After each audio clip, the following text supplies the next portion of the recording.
Hello friends, तर स्वागत आहे तुमचं आपले या यूट्यूब चॅनलवरती. मित्रांनो, चॅनलवर नवीन असाल तर चॅनलला सबस्क्राईब करा आणि अशाच नवनवीन अपडेट्स पाहत राहा. सोहेलच्या बोलण्याकडे दुर्लक्ष करून कबीरने त्याला पूर्णपणे इग्नोर केलं. तो लगेच इशिताला घेऊन पोलीस स्टेशनमधून बाहेर पडला. गाडीजवळ आल्यानंतर इशिताने पाहिलं की तिथे 1-2 नव्हे तर किमान 10-15 गाड्या उभ्या होत्या. प्रत्येक गाडीबाहेर खन्ना कंपनीचे कपडे घातलेले बॉडीगार्ड उभे होते. त्यामुळे ती आश्चर्यचकित झाली. इशिता थोड्या रागावलेल्या स्वरात म्हणाली, "तुम्ही मला वाचवायला आलात की मला किडनॅप करायला? इतके सगळे लोक आणि गाड्या आणण्याची काय गरज होती? आणि तुम्ही तर लंडनला गेला होता ना? मग एवढ्या लवकर परत कसे आलात?" इशिताचे शब्द ऐकताच कबीरने सर्व बॉडीगार्डना गाडीत बसायला इशारा केला. मग तो शांतपणे इशिताकडे पाहू लागला. तेव्हाच सोहेल, अंगद आणि राघव तिथे पोहोचले. खरं तर अंगद आणि राघव तिला थांबण्याच्या मूडमध्ये नव्हते, पण क्लबमध्ये नक्की काय घडलं हे जाणून घेण्याची त्यांना उत्सुकता होती. इशिताने अंगद आणि राघवला पाहताच विचारलं, "तुम्हाला कसं कळलं की मी पोलीस स्टेशनमध्ये आहे? माझ्याकडे तर फोनही नव्हता आणि मी तुम्हाला सांगितलेलंही नव्हतं." तेव्हा राघव हसत म्हणाला, "तू जिम क्लबमध्ये गेलीस तेव्हा मी सुद्धा तिथे होतो. मी बाहेर पडत होतो, पण मी पाहिलं की पोलिसांच्या गाडीत तुला नेत आहेत. आधी वाटलं कदाचित कोणी दुसरी मुलगी असेल, पण मग माझ्या मित्राने फोन करून सांगितलं तेव्हा खात्री झाली की ती तूच आहेस. मी लगेच इथे आलो, पण मी पोहोचेपर्यंत तुला वाचवायला इतके लोक आधीच आले होते." राघवचं ऐकून इशिता अंगदकडे पाहू लागली. अंगदने एक खोल श्वास घेत सांगितलं, "मी कॉन्सर्टला होतो. परफॉर्म करत असताना माझ्या मित्राने मेसेज केला की त्याने तुला पाहिलं आहे. आधी मी विश्वासच ठेवला नाही, कारण तू अशा ठिकाणी जाणारी नाहीयेस हे मला माहीत होतं. पण त्याने फोटो पाठवला ज्यात पोलीस तुला गाडीत बसवत होते. ते बघून मी लगेच कॉन्सर्ट थांबवून तुला वाचवायला आलो." यानंतर इशिता सोहेलकडे पळली. सोहेल नजरेला चुकवत म्हणाला, "माझ्या असिस्टंटने मला माहिती दिली म्हणून मी आलो. मी इथे जवळच होतो." पण खरं सांगायचं तर सोहेलचं हे बोलणं पूर्ण खोटं होतं. त्याला ही माहिती त्याच्या बॉडीगार्ड मार्फत मिळाली होती. तो बेंगळुरूहून घरी जात होता, पण इशिताबद्दल कळताच तो थेट पोलीस स्टेशनला आला. आणि त्यानंतर सर्वांच्या बोलण्यानंतर इशिताची नजर कबीरवर गेली. ती त्याच्याकडे बघत म्हणाली, "मला माहिती आहे तुम्हाला कसं कळलं असेल. तुम्ही दिलेल्या घड्याळामुळेच ना? तुम्हाला माझं लोकेशन समजलं." त्यानंतर कबीरचं लक्ष तिच्या हातातल्या घड्याळाकडे गेलं. तिचं बोलणं खरं होतं. जेव्हा तो हॉस्पिटलमध्ये ॲडमिट होता तेव्हा त्याला एक भयंकर स्वप्न पडलं होतं. स्वप्नात त्याने इशिताला खूप स्वतःपासून दूर जाताना पाहिलं होतं. जाग झाल्यावर त्याने तिला कॉल केला, पण तिचा फोन स्विच ऑफ होता. मग त्याने तिचा नंबर ट्रेस केला. शेवटचं लोकेशन क्लबमध्ये दिसलं. त्यानंतर त्याने घड्याळातील GPS तपासला आणि तेव्हा कळलं की ती पोलीस स्टेशनमध्ये आहे. त्याने ताबडतोब बॉडीगार्डमार्फत सगळी माहिती काढून घेतली आणि स्वतःचं उपचार सोडून तिला वाचवायला निघाला. कबीर शांत राहिला. तेव्हा सोहेल उपरोधिक स्वरात म्हणाला, "ही घड्याळ तुला कोणी दिली? हा माणूस तुझ्यासाठी इतका का धावतोय?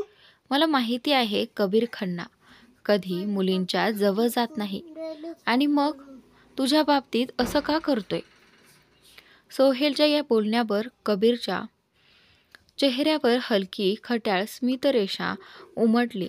त्याला नीट समजलं होतं की सोहेल त्याचं आणि इशिताचं नातं जाणून घेऊ इच्छितोय. पण कबीरला हे सत्य त्याला सांगायचं नव्हतं, कारण त्याचा पहिला उद्देश सोहेलला आपल्या मार्गातून दूर करणं हाच होता. आणि त्यानंतर सोहेलचं बोलणं ऐकून इशिता कबीरकडे पाहू लागली. कबीर काहीच न बोलल्यामुळे तिला कळलं की तो सत्य सांगणार नाही. तेव्हा ती हसत म्हणाली, कारण मी त्याच्या बहिणीची खूप चांगली मैत्रीण आहे. माझी मैत्रीण माझी काळजी घेते म्हणून तो मला वाचवायला येतो. इशिताने सोहेलला या प्रकारचं उत्तर दिलं. हे ऐकून सोहेलने गंभीर नजरेने कबीरकडे पाहिलं. दरम्यान राघव औषध पेटी घेऊन परत आला. त्याने इशिताचे हात पकडून कॉटनने तिच्या जखमांवरील रक्त स्वच्छ करायला सुरुवात केली. हे बघून अंगद, सोहेल आणि कबीर तिघेही रागाने त्याच्याकडे पाहू लागले. आणि त्यानंतर इकडे राघवला जाणवलं की तिघांचे कटाक्ष त्याच्यावर खिळले आहेत. तेव्हा तो इशिताला म्हणाला, तुला खूप गंभीर दुखापत झाली आहे, तरीही तू आम्हा सगळ्यांकडे पाहून हसते आहेस. तुला खरंच दुखत नाहीये का? इशिताने औषध पेटी त्याच्या हातातून घेऊन कबीरकडे दिली आणि म्हणाली, आधी मला वेदना जाणवत नव्हत्या, पण तुम्हा सगळ्यांना पाहिल्यानंतर मला असं वाटतंय की मला माझ्या जखमा खऱ्या आहेत. कदाचित आपले माणसं डोळ्यासमोर आली की वेदना जास्त जाणवतात. इशिता म्हणाली. हे ऐकून कबीरने तिला एका बाकावर बसवलं आणि स्वतःच्या हातांनी तिच्या सगळ्या जखमांवर औषध लावायला सुरुवात केली. तेव्हा इशिता सगळ्यांकडे पाहत म्हणाली, मी क्लबमध्ये माझ्या मैत्रिणींसोबत गेले होते. खरं तर मला जायचं नव्हतं, पण मला बाहेर थोडं फिरायचं होतं म्हणून गेले. काही अडचण आली नसती, पण माझ्या कपड्यांवर ड्रिंक सांडलं म्हणून मला वॉशरूमला जावं लागलं. तिथे जाताना मला 2 मुली दिसल्या. त्या खूप घाबरलेल्या होत्या. मी विचारलं तर त्यांनी सांगितलं की त्यांच्या शेजारच्या रूममध्ये काही लोक बेकायदेशीर काम करत होते. ज्यांना थांबवण्यासाठी ती दोघी मुलांकडे गेल्या होत्या. त्याच मुलांनी आणि त्यांच्या सोबतीला असलेल्या मुलींनी त्या दोघींसोबत उर्मटपणा करण्यास सुरुवात केली. मला हे ऐकून अजिबात बरं वाटलं नाही. त्याचवेळी मला समजलं की त्या दोघी तिथे काम करत होत्या. मी म्हटलं, ठीक आहे, मी जाऊन त्यांच्याशी बोलून पाहते. मी फक्त बोलण्यासाठी गेले होते. पण अचानक एक मुलगा माझा हात पकडून माझ्यावर जबरदस्ती करू लागला. हे सांगताना इशिता थांबली. त्यावेळी कबीर तिच्या जखमेवर क्रीम लावत होता. त्याचे हातही थबकले. इशितासोबत कुणीतरी अशा प्रकारे वागलं हे ऐकताच त्याच्या अंगातील रक्त जणू उकळून वर येऊ लागलं. इशिता पुढे म्हणाली, मी त्यांना विरोध केला तर ते मला आत खेचू लागले. मला वाटलं तिथे इतर मुली आहेत, मला बघून कदाचित थांबवतील, पण त्या सगळ्या मुलीही फार उद्धट होत्या. त्या लोकांची बसण्याची पद्धत एवढी विचित्र होती की मला तिथे थांबणंही घाण वाटत होतं. आणि त्यानंतर मी पळून जाईन त्याआधीच पोलीस आले आणि त्यांनी मलाही पकडलं. मी काही ड्रग्ज घेतले नव्हते, पण माझ्या कपड्यांवर ते पेय सांडल्यामुळे त्याचा वास येत होता. त्यामुळे पोलिसांना वाटलं की मीही त्यांच्यातलीच आहे. उलट ते लोकही मला अडकवण्यासाठी म्हणू लागले की मी त्यांच्या टीममध्ये आहे. आता तुम्हीच सांगा, मी असा प्रकार कधी करू शकते का? आता भलाईचा जमानाच राहिला नाही. मी त्यांना मदत करायला गेले होते, पण जेव्हा मी स्वतः अडचणीत सापडले तेव्हा त्या दोघी तिथून पळून गेल्या. माझी मदत करायलाही आल्या नाहीत. मी एवढी घाबरले होते की मला काही सुचतच नव्हतं. त्याचवेळी माझ्या मनात विचार आला की का बरं मी माझ्या इतकं बोलून अचानक इशिताला जाणवलं की ती कबीरसमोर काय बोलणार होती. कबीर मात्र तिच्या प्रत्येक जखमेवर औषध लावून देत होता आणि त्याचं झालंही होतं. त्याने तिच्या बोलण्यातलं सगळं समजून घेतलं होतं आणि जेव्हा त्याला कळलं की संकटाच्या क्षणी इशिताने त्याचाच विचार केला, तेव्हा त्याच्या मनात अशी अपार खुशी दाटली जी कधीच अनुभवली नव्हती. सोहेल, अंगद आणि राघव हे सगळं ऐकत होते, पण सोहेलचं लक्ष मात्र फक्त कबीर खन्नाकडे होतं. कबीरला आपल्या बहिणीच्या एवढ्या जवळ पाहून त्याला सहन होत नव्हतं आणि त्यानंतर पण बहिणीच्या खातीर तो शांत होता. जर इशिताला माहीत असतं की त्याची बहीण आहे तर तो आत्तापर्यंत कबीर खन्नावर गोळी झाडली असती त्याने. फक्त बहिणीमुळे तो काही बोलत नव्हता. कबीरने पाहिलं की इशिताचं बोलणं संपलं आणि सगळ्यांनी तिच्याशी आपापली बोलणीही केली. मग तो इशिताचा हात धरून तिला तिथून नेत म्हणाला, आता सगळ्यांचं बोलणं झालं आहे तर त्यामुळे तुम्ही लोकही आपापल्या घरी जा. मी इशिताला घेऊन चाललोय. कबीरचं बोलणं ऐकून सोहेलने इशिताचा हात धरून तिला स्वतःकडे ओढलं आणि म्हणाला,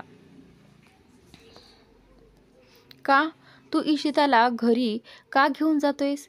मी तिला तिच्या घरी सुरक्षित पोहोचवेन. तू इथे येऊन तिची खूप मदत केली आहेस त्यासाठी तुझे आभार. पण आता तू शांतपणे आपल्या घरी जा, कारण तुला बघून वाटतंय की तुला काही आजार आहे. सोहेलच्या तोंडून आजार हा शब्द ऐकताच इशिताची नजर कबीरकडे गेली. त्याच्या डोळ्यात खूप लालसरपणा होता. मात्र हा रागामुळे नव्हता, तर त्याला खरोखर काही आजार आहे हे स्पष्ट दिसत होतं. हे इशिता जाणू शकत होती. अंगदला कबीरच्या आजाराबद्दल माहिती होती. तोही कबीरच्या हातात इशिताचा हात बघून चकित झाला होता. तरीही तो शांत बसला. इशिता जर एकटी असती तर अंगद तिला दूर जाऊ दिलं नसतं.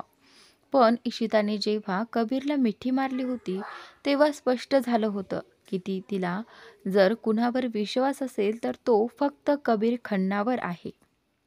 आणि त्यावेळी इशिता सोहेलकडे पाहत म्हणाली, भाऊ, मला माहीत आहे तुम्हाला माझी काळजी आहे, पण तुम्ही विचार करून बघा. तुम्हाला तर माझ्या घराचा पत्तासुद्धा माहीत नाही. मी त्यांच्यासोबत जाईन आणि मला यांच्यावर पूर्ण विश्वास आहे. स्वतःपेक्षा जास्त यांच्यावर मला भरोसा आहे. त्यामुळे तुम्ही काळजी करू नका. हे म्हणताच इशिता लगेच कबीरसोबत गाडीत बसली. सोहेलने हे पाहून रागाने मूठ घट्ट आवळली. तेवढ्या त्याचा असिस्टंट त्याच्या कानाशी काहीतरी कुजबुजला. मग तो असिस्टंटसोबत तिथून निघून गेला. अंगद आणि राघवही आपापल्या गाडीत बसून निघून गेले. कबीर आणि इशिता गाडीत बसताच ड्रायव्हरने गाडी सुरू करून तिथून काढली. तेव्हा इशिता कबीरकडे पाहत विचारते, तुम्ही कुठल्या कामानिमित्त गेला होता ना? मग तुमच्या पप्पांशी भेट झाली का? ते तुमच्यासोबत का नाही आले?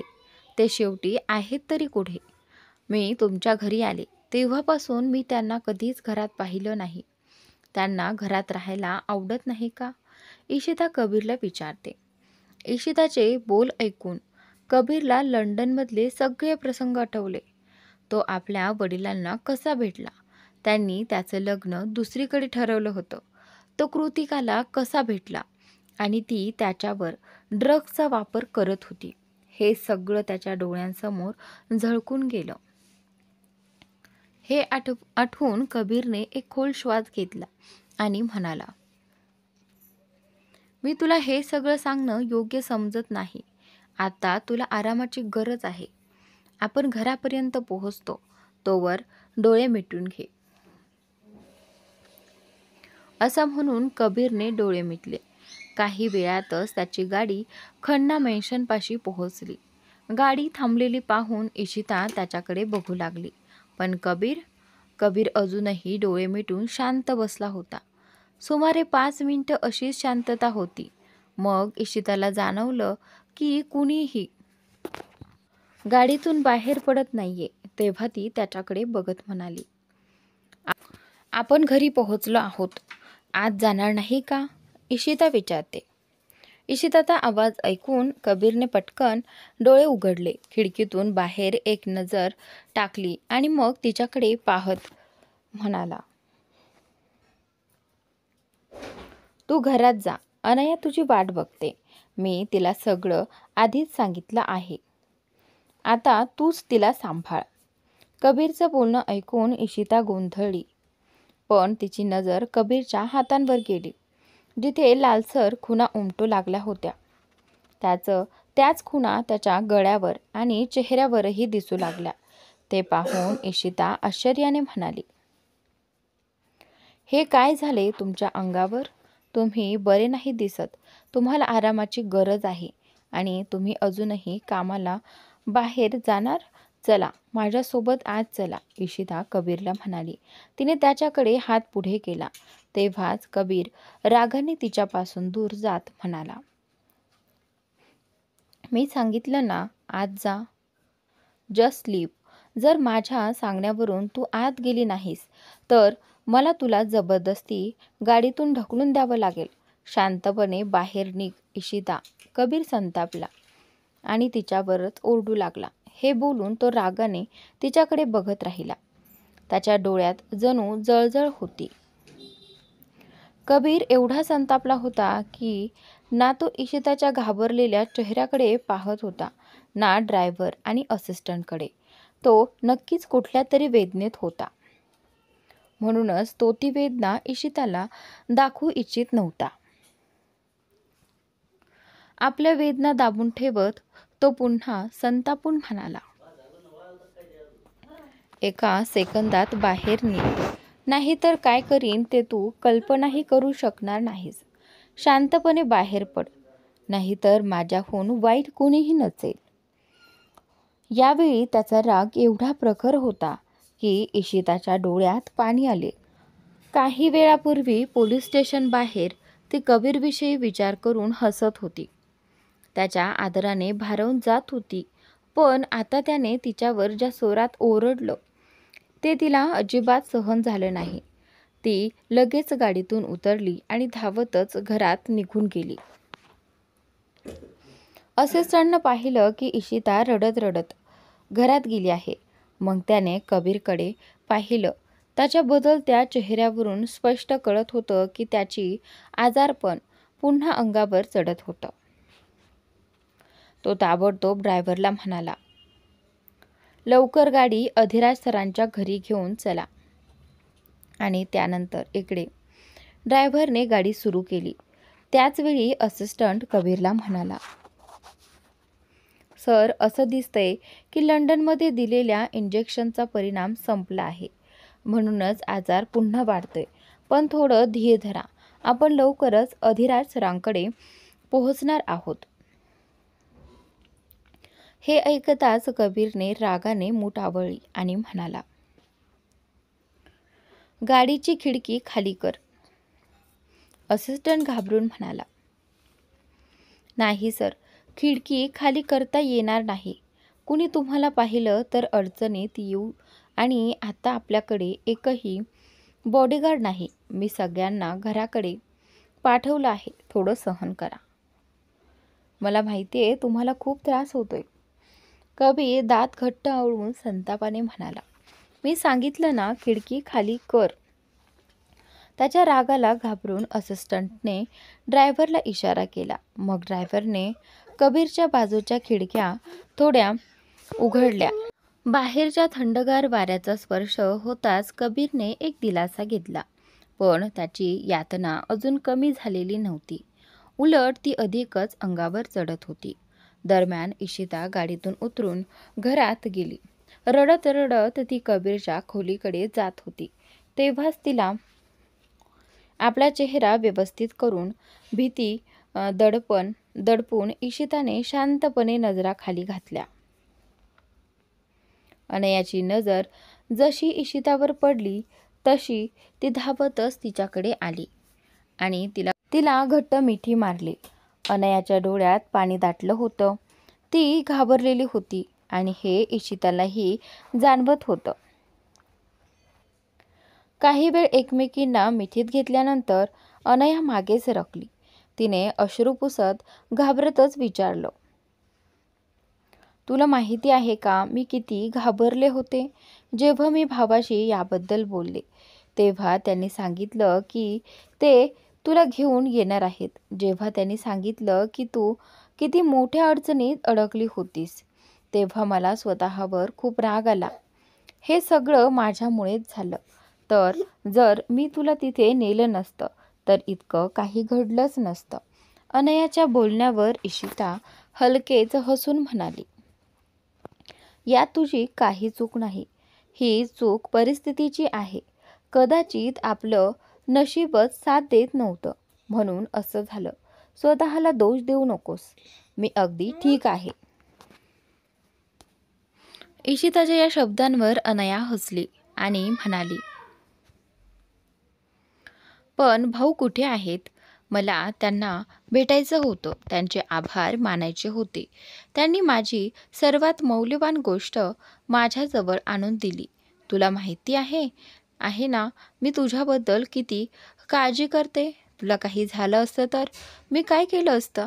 आज भावामुळेच तू मला परत मिळालीस. अनया कबीरचं नाव घेताच इशिता नजर खाली करून म्हणाली, मला माहिती नाही ते कुठे गेले. मला घरी सोडल्यानंतर ते लगेच निघून गेले. मी विचारलं होतं पण त्यांनी काहीच उत्तर दिलं नाही. कबीरबद्दल सांगताना इशिताच्या चेहऱ्यावरून स्पष्ट दिसत होतं की ती त्याच्यावर खूप रागावली आहे आणि हे अनयालाही जाणवत होतं. म्हणूनच ती विषय बदलत हसून म्हणाली, कदाचित खरंच भावाला काही महत्त्वाचं काम आलं असेल. कारण जेव्हा त्यांना काम असतं तेव्हा ना ते वेळ बघतात ना घरच्यांना. पण हरकत नाही, तू सुखरूप परत आलीस. माझ्यासाठी तेच पुरेसं आहे.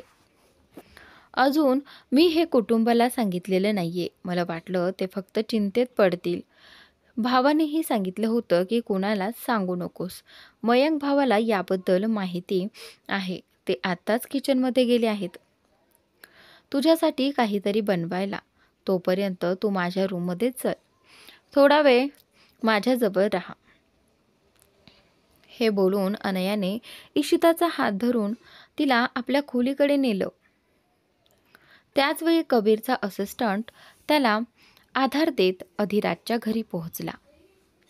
दारातच बेल वाजवताच अधिराजने लगेच दरवाजा उघडला. कबीरची अवस्था पाहून तो दचकला आणि त्याला लगेच आधार देत आत आणलं.